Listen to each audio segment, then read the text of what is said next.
Fiel é o Senhor, fiel é o nosso Deus. Nós estamos aqui reunidos nessa conferência missionária, nessa noite, porque nós cremos em Deus. Nós dependemos de Deus, nós carecemos da presença, da direção, do encorajamento. Carecemos do Senhor mostrando em nossas vidas e corações o seu propósito para este dia, para esses dias. Qual é o próximo passo? É uma alegria participar dessa conferência missionária na Igreja Presbiteriana de Manaus, que é uma igreja bíblica, uma igreja amorosa, uma igreja acolhedora e uma igreja missionária. Louvado seja Deus! E uma alegria participar dessa conferência missionária com este tema: rogai. Rogai, pois, ao Senhor da seara que mande trabalhadores para a sua seara. E nós podemos rogar, e nós devemos rogar, porque Deus ouve as orações. Abra comigo a sua Bíblia, em Mateus capítulo 9. Nós estamos estudando juntos esse texto sagrado, Mateus capítulo 9, versos 35 a 38, desde ontem à noite. E nós continuaremos agora também à noite. Mateus capítulo 9, versículo 35.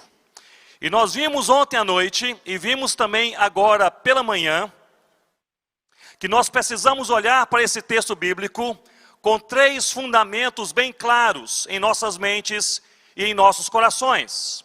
O primeiro fundamento é o fundamento de posse, ou seja, precisamos lembrar e saber que Deus é o Senhor da seara. É Deus quem comanda todas as coisas, o macro-universo e os detalhes da sua vida e da minha vida estão todos nas mãos do Altíssimo. É Deus que é o Senhor da seara, é o Deus que é o Senhor da igreja, é Deus quem envia os missionários. Portanto, este fundamento de posse deve estar bem claro em nossa mente e coração ao lermos esse texto em Mateus capítulo 9. O segundo fundamento que deve também estar bem claro em nossas mentes e corações é o fundamento do chamado. É Deus quem chama e é Deus quem envia os trabalhadores para a seara. O envio dos trabalhadores para a seara não é resultado de uma conferência missionária, de um curso que você faz, de um livro que você lê ou de uma pregação entusiasmada. É fruto da vontade e do desejo e da ação de Deus. É Deus. Portanto, o fundamento de posse: Deus é o Senhor da seara. O fundamento do chamado: é Deus quem envia para a seara. E também o fundamento da urgência, porque nós lemos já ontem e hoje, leremos novamente hoje à noite, as palavras do Senhor Jesus, dizendo que os trabalhadores são poucos. E o Senhor Jesus também disse que os campos estão brancos e prontos para a ceifa. Portanto, palavras que estão impregnadas, estão encharcadas de urgência. A missão é hoje. Diga comigo: hoje. A missão é hoje. Você foi chamado por Deus para ser sal que salga, luz que brilha, árvore que frutifica, não em outra geração, não em outro lugar onde você não viverá, mas hoje, na sua vida, na sua história, na sua geração, por onde Deus o encaminhar. Portanto, um fundamento de posse é Deus, é o Senhor da seara. O fundamento também do chamado é Deus quem envia os trabalhadores para a sua seara. E o fundamento da urgência: é necessário nós obedecermos hoje. Portanto, com isso em mente, abra comigo a sua Bíblia e fique comigo de pé, se você assim puder, em Mateus capítulo 9. Nós leremos os versículos 35 a 38. Diz assim a palavra do Senhor: E percorria Jesus todas as cidades e povoados, ensinando nas sinagogas, pregando o evangelho do reino e curando toda sorte de doenças e enfermidades. Vendo ele as multidões, compadeceu-se delas, porque estavam aflitas e exaustas, como ovelhas que não têm pastor. E então se dirigiu aos seus discípulos: a seara, na verdade, é grande, mas os trabalhadores são poucos. Versículo 38, todos juntos. Rogai, pois, ao Senhor da seara, que mande trabalhadores para a sua seara. Novamente, rogai, pois, ao Senhor da seara, que mande trabalhadores para a sua seara. Você pode se assentar com a sua Bíblia aberta comigo neste texto sagrado. Sábado à noite, ontem à noite, eu partilhei nos versículos 35 e 36 a palavra do Senhor. No versículo 35 que nós lemos aqui, nós vemos o que Jesus fazia. Diz o texto que ele percorria todas as cidades e povoados. E ele ensinava, ele pregava e ele curava. Era isso que Jesus fazia. No versículo 36, nós vemos não o que Jesus fazia, mas por que Jesus fazia. A motivação do Senhor Jesus. Nós lemos que ele tinha compaixão pelas multidões, porque ele enxergava o sofrimento das multidões, e ele percebeu que aquelas multidões estavam sem esperança, sem forças e sem direção. Portanto, ele se compadeceu daquelas multidões. Então essa foi a mensagem, este foi o texto sobre o qual refletimos ontem à noite. Hoje pela manhã, nós refletimos no versículo 37. E no versículo 37, nós pensamos juntos nesta manhã sobre os dois posicionamentos do Senhor Jesus.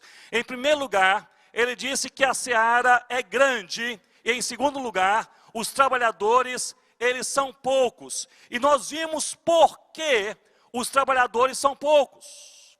Porque estão muito ocupados, porque tem uma agenda muito cheia, porque a prioridade do reino não é a prioridade do povo de Deus. Portanto, nós precisamos de quebrantamento para podermos obedecer a Deus. Hoje à noite, eu gostaria de refletir com vocês no versículo final, que é o versículo 38. Rogai, pois, ao Senhor da seara, que envie trabalhadores para a sua seara. Neste versículo, nós encontramos uma ordem, encontramos um fundamento e nós encontramos também uma necessidade, de maneira claríssima. E a ordem é justamente esta: rogai, rogai, rogai, pois, ao Senhor da seara. Jesus está falando sobre oração.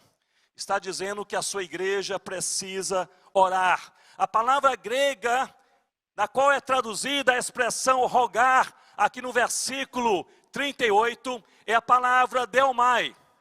E deomai não significa pedir, deomai significa suplicar, deomai significa implorar. A figura aqui é mais ou menos de uma mãe que tem o seu filhinho em seus braços, e esse filho está para morrer de uma enfermidade, e ela está suplicando para que o seu filhinho seja curado. É esta expressão, uma expressão rara no Novo Testamento, uma expressão fortíssima. Ou seja, nós precisamos rogar, nós precisamos pedir, nós precisamos suplicar com insistência e com persistência até que Deus responda.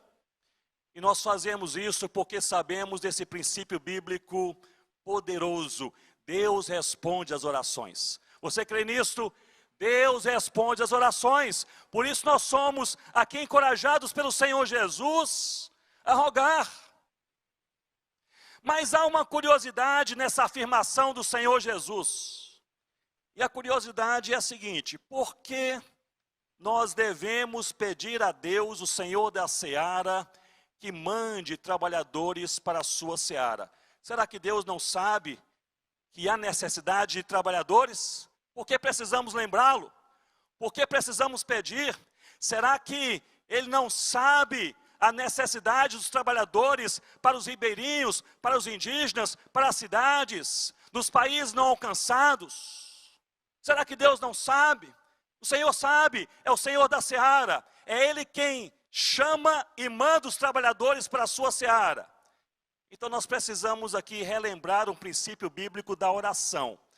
é desejo, olhe bem para mim nesse momento, é desejo de Deus agir como resposta à oração do seu povo. É isso que nós aprendemos na palavra do Senhor. Deus poderia agir sem ninguém orar. Deus poderia agir sem ninguém rogar.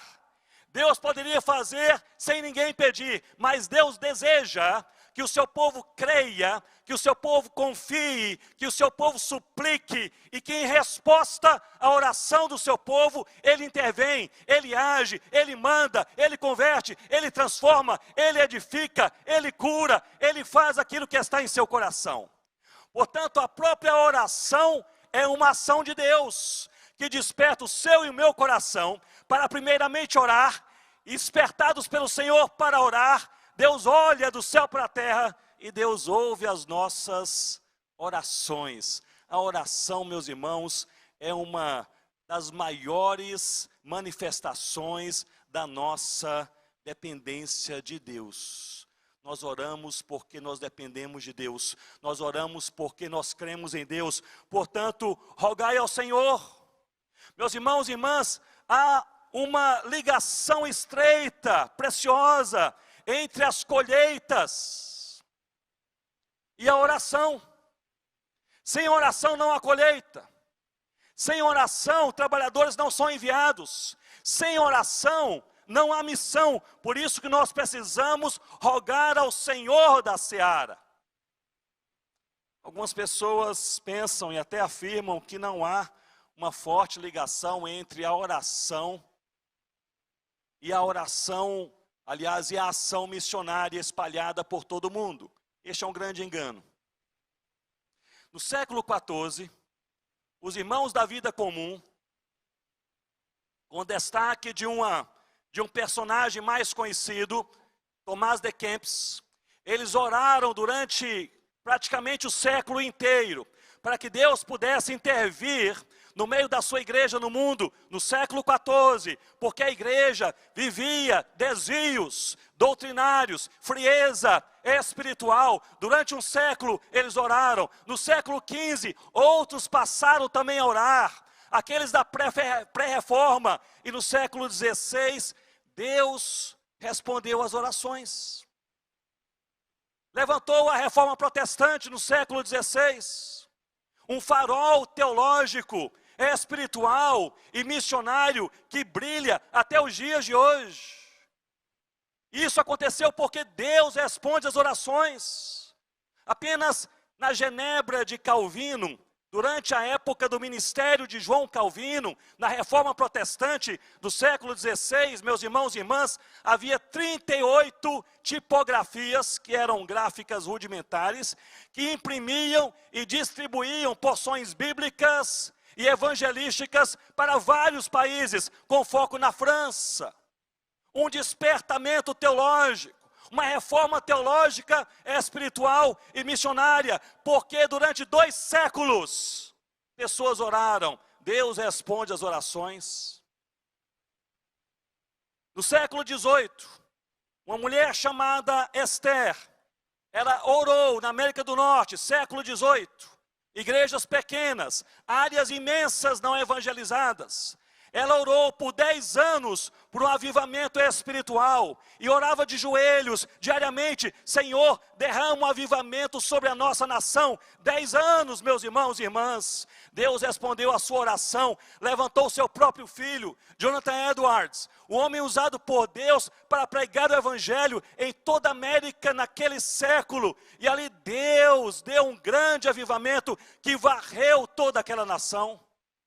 Escrevendo sobre a oração e o avivamento, o próprio Jonathan Edwards, ele disse o seguinte, e eu cito: quando Deus tem algo grande para realizar em favor da igreja, o seu desejo é que esse ato seja precedido por orações extraordinárias do seu povo.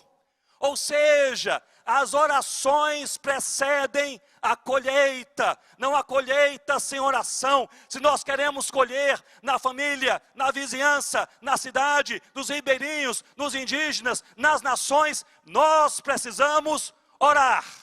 Rogai, pois, ao Senhor da seara. Rogai, pois, ao Senhor da seara. é Deus quem responde às orações. No século XIX, uma outra mulher chamada Anna Judson, ela tinha uma paixão em seu coração.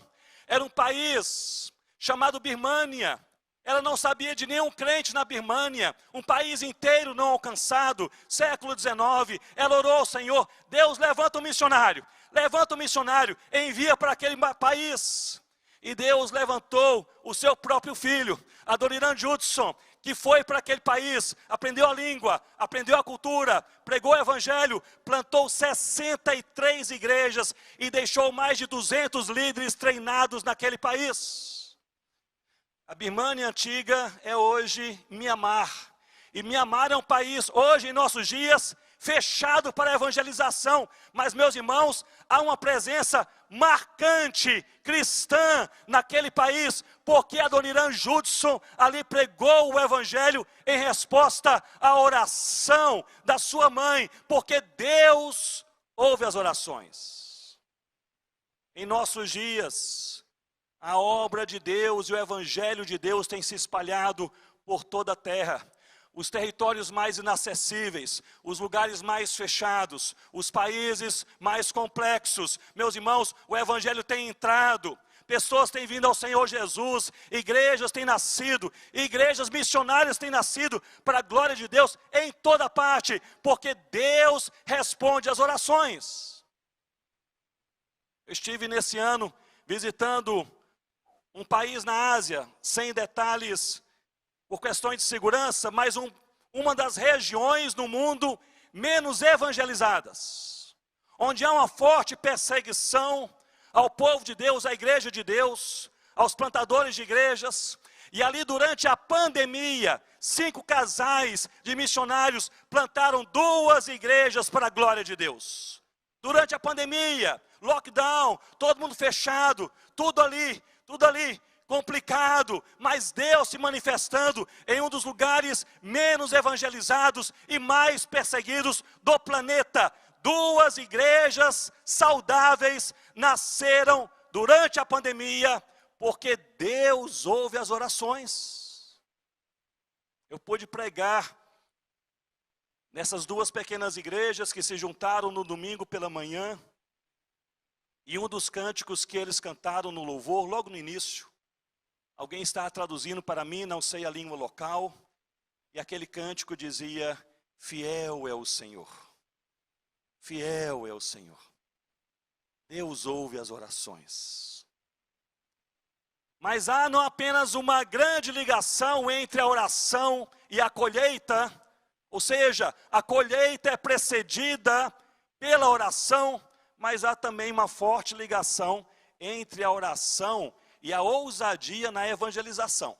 Algumas pessoas podem pensar que intrepidez, coragem, ousadia para evangelizar é coisa de personalidade, ou de temperamento, ou de treinamento, ou de experiência. Não é bem assim. Observem que em Efésios capítulo 6, o apóstolo Paulo escreve àquela igreja, e no capítulo 6, no final daquela carta, naquela conclusão, o apóstolo Paulo, ele pede oração por sua própria vida, o que era coisa rara.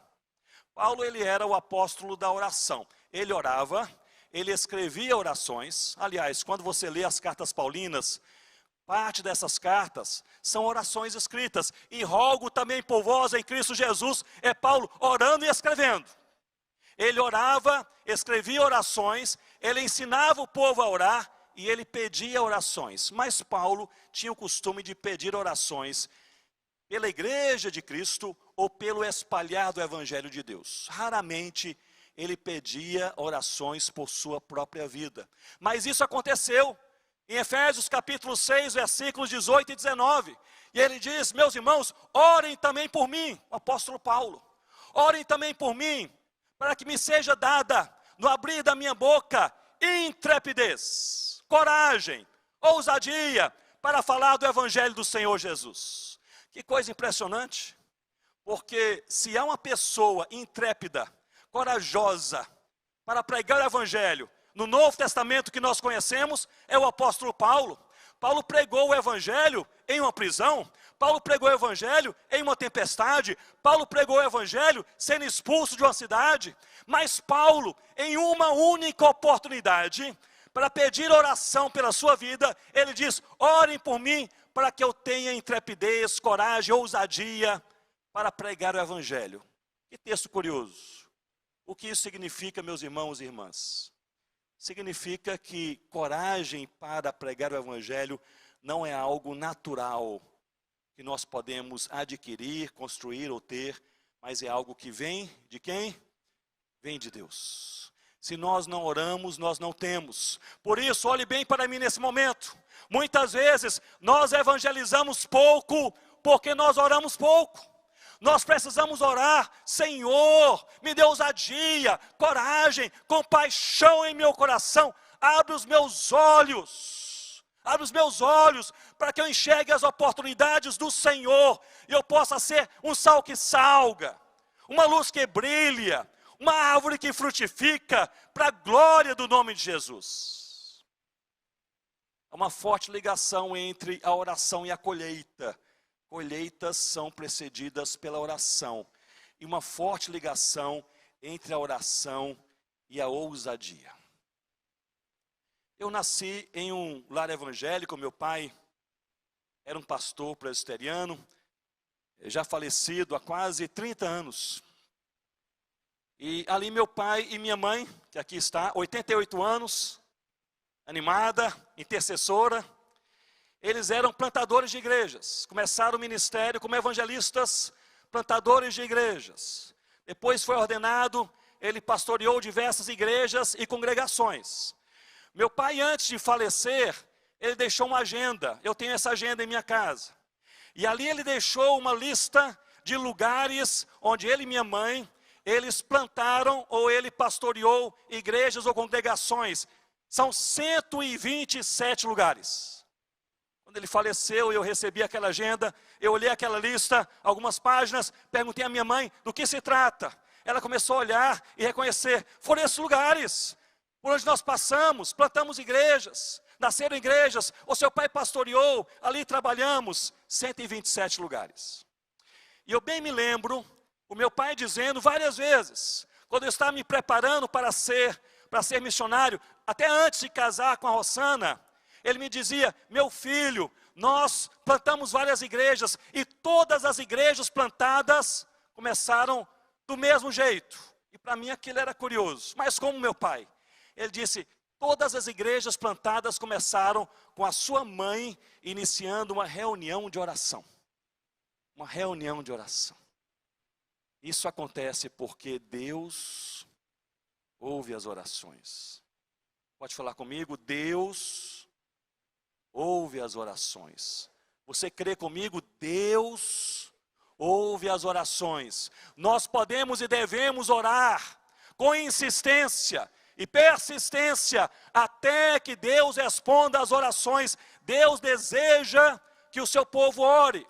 Portanto, a ordem neste texto é: rogai. Mas além da ordem, nós encontramos também um fundamento.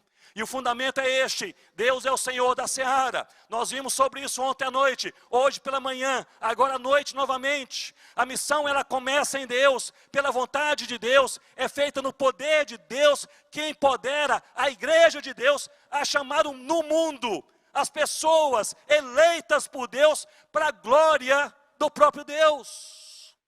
A missão é de Deus, não é um resultado do programa da igreja, da ideia de um pastor, de um programa missionário, de uma agenda a ser feita. A missão, ela começa com Deus, depende de Deus, é para a glória de Deus, porque Deus é o Senhor da seara. Se nós não contamos com a manifestação de Deus, nada acontece.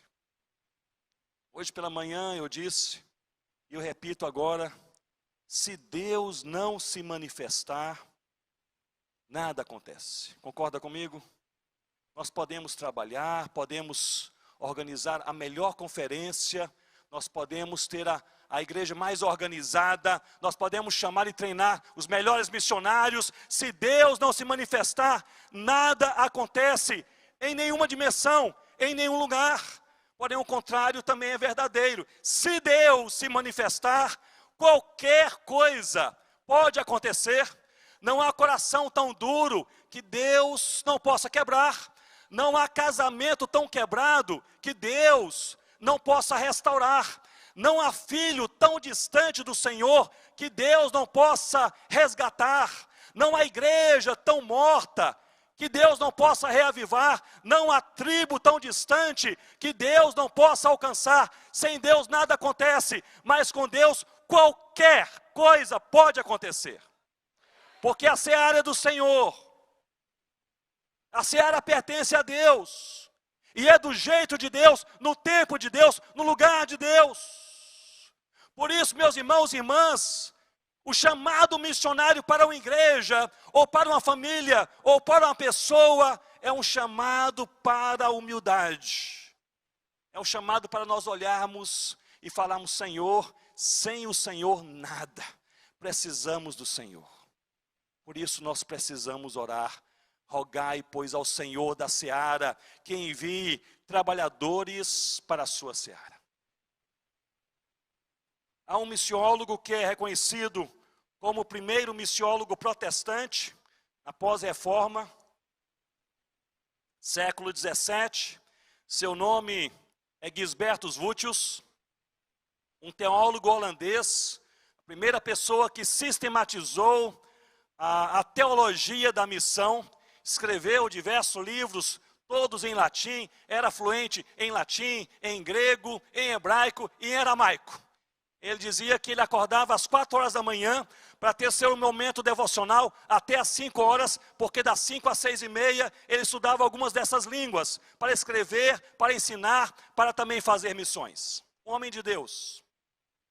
Gisbertus Voetius, sobre a missão de Deus, ele disse que a missão de Deus, e ele escreveu em latim, ela é a Missio Dei Trinitatis, que significa, é a missão do Deus triuno. E ele resumia assim a missão. A missão, ou seja, a Missio Dei Trinitatis, é o Pai amando e enviando o Filho para a salvação daqueles que Ele ama e elege. É o Filho derramando o seu sangue para a salvação de todo aquele que crê. E é o Espírito Santo selando e encorajando a igreja do Senhor Jesus a perseverar até o fim. Portanto, é a missão do Pai, é a missão do Filho e é a missão do Espírito Santo. Ele dizia, isso é missão, é a Missio Dei Trinitatis. Mas um dos seus alunos perguntou, mas professor Gisbertus Voetius, mas se isso é missão, é o Pai, o Filho e o Espírito Santo fazendo todas as coisas, o que a igreja deve fazer? E a resposta de Voetius, a missão da igreja é apenas uma, é sair por todo o mundo, tribos, línguas, povos e nações, gritando em alta voz, olhem o que o nosso Deus está fazendo, olhem o que o Pai, Filho e Espírito Santo, eles estão fazendo. Essa é a nossa missão, é sair, aprender línguas, culturas, viver em comunidades, em rios, em cidades, em bairros, em condomínios, em hospitais, nas ruas, nas repartições públicas, entre os vizinhos, do outro lado da rua, do outro lado do mundo, chamando o povo a ver o que o nosso Deus está fazendo. As maravilhas de Deus. As maravilhas de Deus. Portanto, é Deus quem chama, é Deus quem envia, é Deus quem provê, é Deus quem sustenta os trabalhadores. Quando Rossana e eu éramos ainda missionários na África, entre os concombas, eu me lembro que certa vez eu fui convidado a falar em um encontro missiológico na Inglaterra, mais para missionários, missiólogos. E ali eu participei daquele encontro, para poucas pessoas na verdade, e ficamos ali durante alguns dias. E cada um de nós tinha uma noite para expor sobre um tema. E o tema que me foi dado era como evangelizar, como expor o evangelho em um contexto africano animista. Era o meu tema. Me preparei, cada um de nós teria 1h30. E naquela noite eu preparei a minha palestra, escrevi, e ali estavam os missiólogos e missionários Mas naquela noite chegou ali um pastor inglês, londrino, com seu filho, um filho ainda um menino, talvez tivesse 10 anos de idade. Eu me lembro porque eles se sentaram no banco à esquerda, primeiro banco, e o menino trazia uma Bíblia, um caderno e uma caneta. Ele colocou a Bíblia sobre o colo, abriu o caderno, pegou a caneta e ficou olhando para mim. E quando eu comecei a falar, eu pensei assim, esse menino está prestando atenção. Ele quer saber alguma coisa. E ali daquela 1h30, eu falei a respeito do meu tema, terminei. E aquele pastor me procurou e disse, Ronaldo, meu filho quer conversar com você 2 minutos. Eu falei, claro, vamos conversar. Sentei ali com aquela criança, 10 anos. Eu disse, eu posso te ajudar em alguma coisa? E ele disse, sim, missionário, você pode me ajudar, porque eu vim aqui hoje à noite, porque o meu pai me disse que um missionário iria falar sobre como evangelizar. E você falou 1h30 e eu não entendi nada. E ele ali frustrado, pegou seu caderno, abriu para mim, não tinha nada escrito, e disse, eu não escrevi nada, não aprendi nada. Eu disse, mas talvez aqui o assunto é para gente que trabalha em outros contextos, mas talvez eu possa te ajudar. O que você quer saber? Ele disse, eu quero saber como eu posso falar de Jesus para os meus amiguinhos na escola. 10 anos, 10 anos. Eu perguntei, você é crente? Ele falou, graças a Deus. 2 anos atrás, eu ouvi o evangelho na escola dominical, minha mãe é professora, contou a história de Jesus, eu entendi, sou pecador, salvo pela graça do Senhor, eu sou crente, 10 anos, eu falei, graças a Deus, então é fácil, basta você falar com seus amiguinhos, quem você era, o que Jesus fez por você, e quem é você agora, com isso você vai evangelizar. Ele falou, pastor, eu gostei, deixe-me escrever como é, quem eu era, o que Jesus fez por mim e quem eu sou agora. Com isso eu vou evangelizar? Eu disse, sim, com isso você vai evangelizar. Ele disse, pastor, mas se é tão simples assim, por que o senhor gastou 1h30 falando um negócio aí que... Eu falei, é porque gente grande complica, mas é simples, faça isso e ore ao Senhor, porque Deus vai tocar no coração dos seus amiguinhos. Eu voltei para Gana, nós morávamos lá entre os Concombas, na África na época. 6 meses depois, recebi um e-mail daquele pastor londrino. Ele nem me cumprimentou. No início do e-mail, ele disse, Ronaldo, meu filho é um missionário. Ele começou a falar de Jesus para os seus amiguinhos na escola. E vários já vieram ao Senhor Jesus. Estão frequentando a nossa igreja. E trouxeram seus pais. E agora estão trazendo seus avós. E isso acontece, meu irmão, minha irmã, porque Deus é o Senhor da seara, que chama mesmo aqueles que são os improváveis, os impensáveis, que se sentem fracos, despreparados. Mas eu não consigo, Deus, você tem razão, pela sua força, e na sua força nada acontece. Mas meu irmão, minha irmã, nós contamos com a força do Altíssimo. É na força do Senhor que nós andamos, é na força do Senhor que nós oramos, é na força do Senhor que nós somos pastores, missionários, é na força do Senhor que nós perseveramos, é na força de Deus. Portanto, nós temos aqui uma ordem, rogai, nós temos um fundamento, Deus é o Senhor da seara. E nós temos uma necessidade, a necessidade é clara, falamos sobre ela ontem, hoje pela manhã, agora à noite, a necessidade é mais trabalhadores, fale comigo, mais trabalhadores. Estão com medo, pastor Francisco, com medo de serem chamados como trabalhadores. Nós vimos pela manhã, todo salvo em Cristo é chamado por Deus. Então se você é salvo, já foi chamado por Deus. Não tem como escapar. Fale comigo, mais trabalhadores. Essa é a necessidade que o Senhor Jesus destacou. Ele disse, olhe bem para mim, rogai, pois, ao Senhor da seara, que mande mais trabalhadores para a sua seara. Como vimos hoje pela manhã, os trabalhadores são poucos. E nós entendemos por que os trabalhadores são poucos. Eles estão ocupados demais, agenda cheia demais, com prioridades que não são prioridades do reino, valorizando mais o tesouro amealhado, seguro, enterrado, do que as prioridades de Deus para as suas vidas. Por isso, os trabalhadores são poucos. Mas nesta noite eu gostaria de, olhando para o texto, versículo 38, compreender outras duas verdades sobre os trabalhadores. Primeiramente, primeira verdade, os trabalhadores são mandados por Deus para a seara. Eu quero aqui enfatizar, os trabalhadores são mandados por Deus para a seara. Quando nós lemos aqui no versículo 38, rogai ao Senhor da seara que mande trabalhadores para a sua seara. A palavra que mandar, este verbo é tradução da palavra grega ekbalô. Ekbalô não é um convite, ekbalô não é uma sugestão, ekbalô não é nem um impulsionar, é na verdade, meu irmão e minha irmã, é uma expulsão, é um lançamento. O que o Senhor Jesus está dizendo aqui é que nós devemos rogar ao Senhor da seara, porque Ele vai jogar, mandar, expulsar, lançar trabalhadores para a sua seara.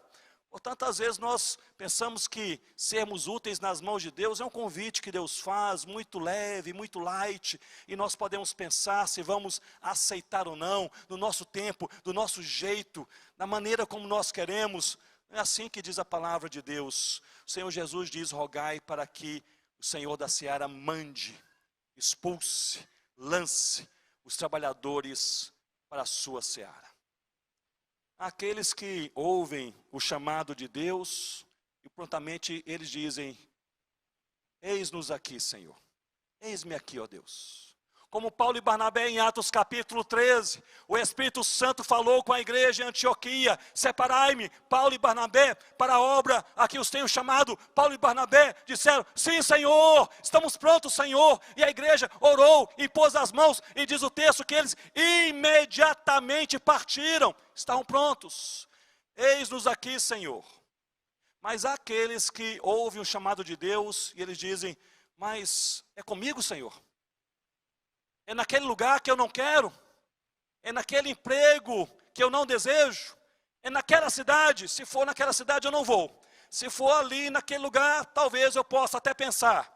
Mas como é? Quais são as condições? O senhor pode elaborar um pouco mais? O senhor pode aqui descrever as condições de trabalho? Eu vou pensar no seu caso.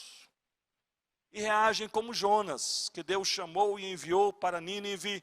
Ele rejeitou o chamado de Deus, desejou e tentou ir para Tarsis. Deus mandou uma tempestade, um grande peixe, que o vomitou em uma praia, para ele chegar em Nínive. Então é melhor você ouvir e obedecer logo o chamado de Deus, para não ser preciso nem a tempestade, nem o grande peixe, e nem ser vomitado em uma praia. Essa cena é uma cena meio estranha, não é verdade? Quando trabalhamos lá com os concombas em Gana, eles gostam muito de fazer assim uma apresentação teatral de algumas histórias bíblicas, para ficarem bem claras na mente do povo. E eles fizeram ali, uma vez, essa apresentação da história de Jonas, e me chamou a atenção, porque eram adolescentes, e ali um era o narrador, Deus falando, e ali o Jonas tentando escapar, tentando ir para Tarsis, mas Deus enviou um grande peixe, e o grande peixe fizeram como um arbusto, e ali o Jonas ficou no ventre daquele grande peixe, e o grande peixe vomitou o Jonas em uma praia. E ali naquele momento eles lambuzaram aquele adolescente que seria o Jonas, com banana podre e lama. E quando o narrador disse, e ele foi vomitado em uma praia, eles jogaram ali no meio daquele arbusto, e aquele rapaz caiu ali no meio do pó da terra. E eu pensei, eu acho que foi assim mesmo. Não era uma cena boa, bonita. Deus manda os trabalhadores. Você é salvo no Senhor Jesus, você é chamado por Deus para a palavra, para a adoração, para a oração, para a comunhão, para a santidade, para as boas obras e para a evangelização. Se você é salvo no Senhor Jesus. Uma segunda verdade sobre os trabalhadores que nós podemos ver na palavra de Deus: o evangelho não deixará de ser pregado devido à desobediência dos trabalhadores. É uma pergunta que pode ser feita. Uma pessoa me fez essa pergunta hoje pela manhã.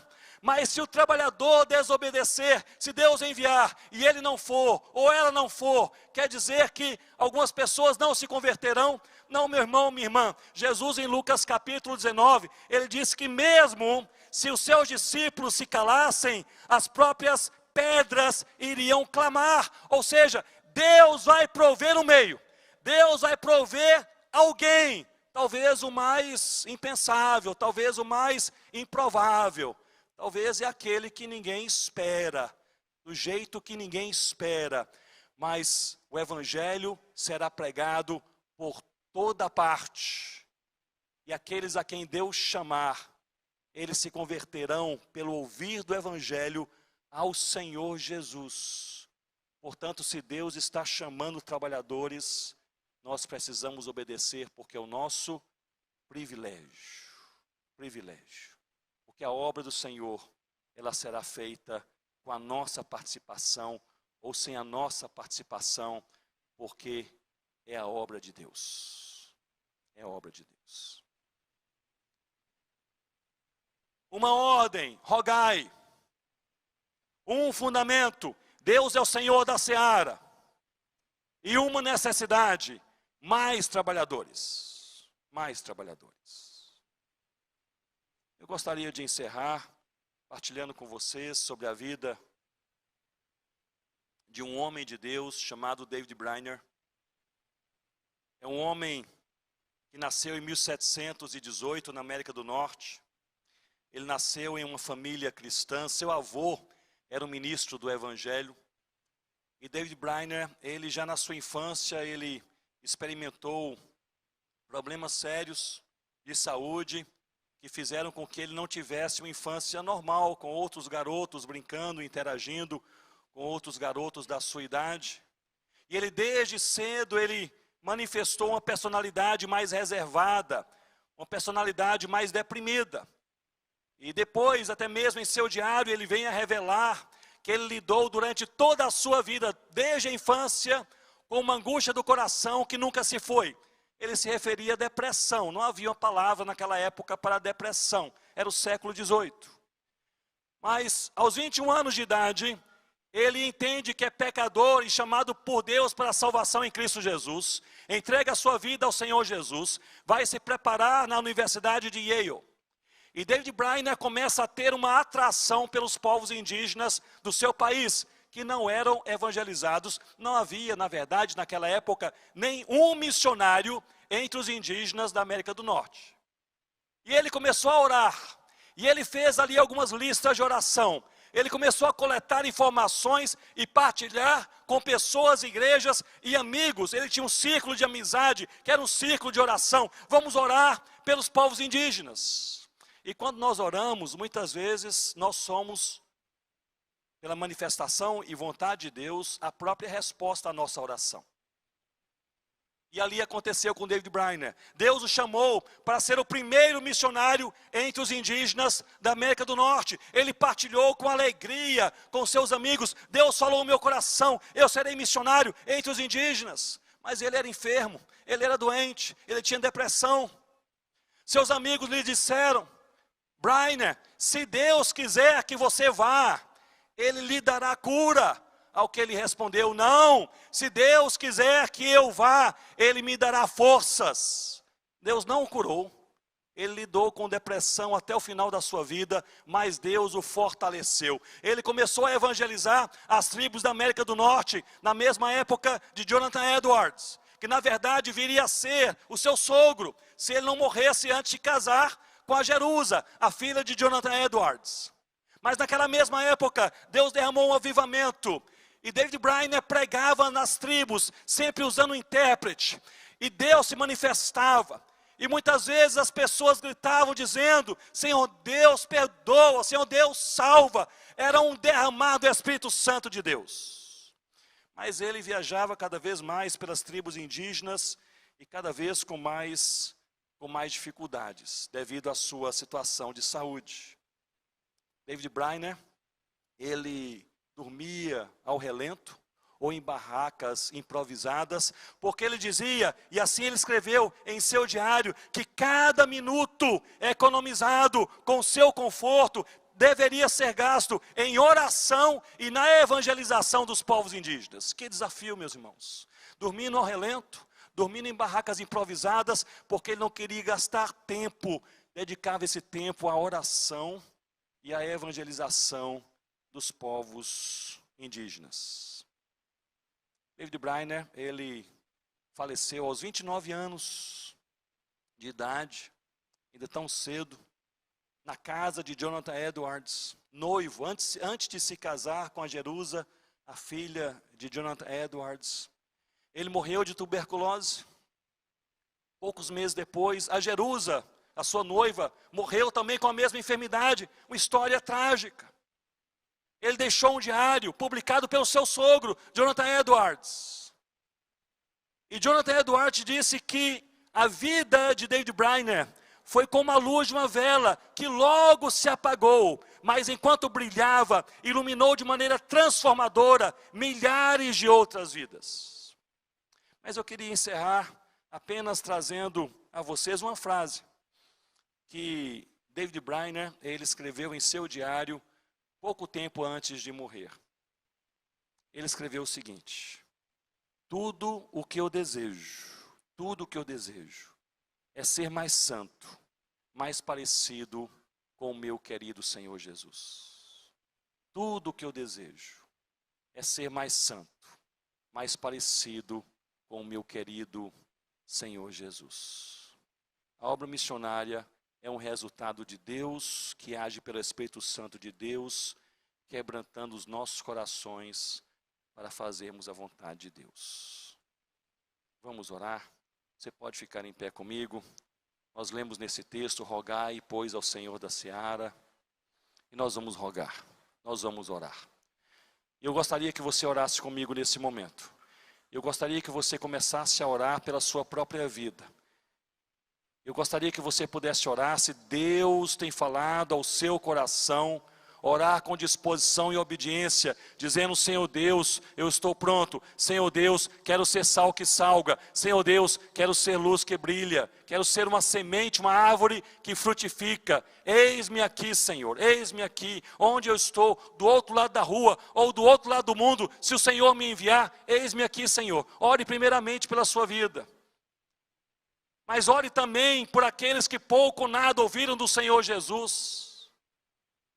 Rogai, pois, ao Senhor da seara, que mande trabalhadores para a sua seara. Vamos orar. Senhor Deus, nós oramos ao Senhor neste fim de culto com ações de graças. Porque o Senhor é o Deus da seara, é o Deus da igreja, é o nosso Deus. Nós oramos ao Senhor, ó Deus, pedindo primeiramente pelas nossas próprias vidas, pelo nosso próprio coração. Senhor Deus, retira de nós aquilo que não deveria estar em nossa alma, não deveria estar em nossa mente, não deveria estar em nossos dias, não deveria estar em nossa família, em nome do Senhor Jesus. Pedimos que o Senhor nos purifique, nos santifique. Nós pedimos que o Senhor nos abençoe, precisamos do Senhor. Ó Pai, nós oramos também nesta noite dizendo: estamos prontos, Senhor. Somos fracos, somos incompletos, não temos força suficiente, mas na dependência do Senhor, estamos prontos, Senhor. O Senhor pode e deve nos usar. Se o Senhor nos enviar para o outro lado da rua, estamos prontos, Senhor. Se o Senhor nos enviar para o outro bairro na cidade, estamos prontos, Senhor. Se o Senhor nos enviar mais para o interior, ribeirinhos, indígenas, estamos prontos, Senhor. Ou para o outro lado do mundo, nós estamos prontos, Senhor. Na força do Senhor, no desejo do Senhor. Ó Pai, nós queremos orar dizendo: Senhor Deus, que o Senhor nos abençoe a sermos, ó Pai, luz que brilha, onde nós estamos, onde trabalhamos, onde estudamos, com quem conversamos, em nome do Senhor Jesus. Também nas redes sociais, entre as nossas amizades virtuais, em nome do Senhor Jesus, que sejamos íntegros, cristãos fiéis, onde o Senhor nos colocar, em nome do Senhor Jesus. Nós oramos, ó Deus, o Senhor mesmo nos disse, rogai ao Senhor da seara. E nós rogamos ao Senhor da seara, ó Deus, mande trabalhadores para a tua seara, em nome do Senhor Jesus. O Senhor sabe a necessidade. Aqui em Manaus, o Senhor sabe a necessidade. No Amazonas, no Brasil, o Senhor sabe a necessidade. Em cada país e território no mundo, o Senhor sabe a necessidade. A seara é do Senhor. Mande, ó Deus, trabalhadores, mande, ó Deus, a cada um de nós que o Senhor assim desejar. Mande, ó Deus, os nossos filhos, os nossos netos. Mande, ó Deus, em nome do Senhor Jesus. Ó Deus, nós queremos, por fim, orar, pedindo que o Senhor possa abrir o nosso coração e nos dar sincera compaixão por aqueles que pouco ou nada ouviram do Senhor Jesus. Que não sejamos uma resposta automática, apenas burocrática, apenas, Senhor Deus, algo dinâmico, estruturado, como um programa, mas, Senhor Deus, que sejamos uma resposta do Senhor a partir de corações quebrantados e compassivos, cheios de compaixão. Perdoa-nos, ó Deus, quando nós nos preocupamos mais com uma roupa nova, um celular novo, do que em orar e pregar o Evangelho ao nosso vizinho, ao nosso colega. Perdoa-nos, Senhor Deus, quando nós gastamos mais energia, tempo e dinheiro com coisas até mesmo fúteis, supérfluas, desnecessárias. Ó Deus, e pouco fazemos para a expansão do Teu reino, do Teu Evangelho, anunciando o Senhor Jesus. Ó Pai, dá-nos da Tua graça, para que ao fim da nossa vida, seja daqui a poucos minutos ou daqui a muitas décadas, não sabemos. Dá-nos, Senhor Deus, a Tua graça, para que possamos, ao fim da nossa vida, possamos olhar para trás com esta certeza em nossos corações. Em nossa vida, nós servimos ao Cordeiro Jesus. É a nossa oração sincera. Em nome de Jesus.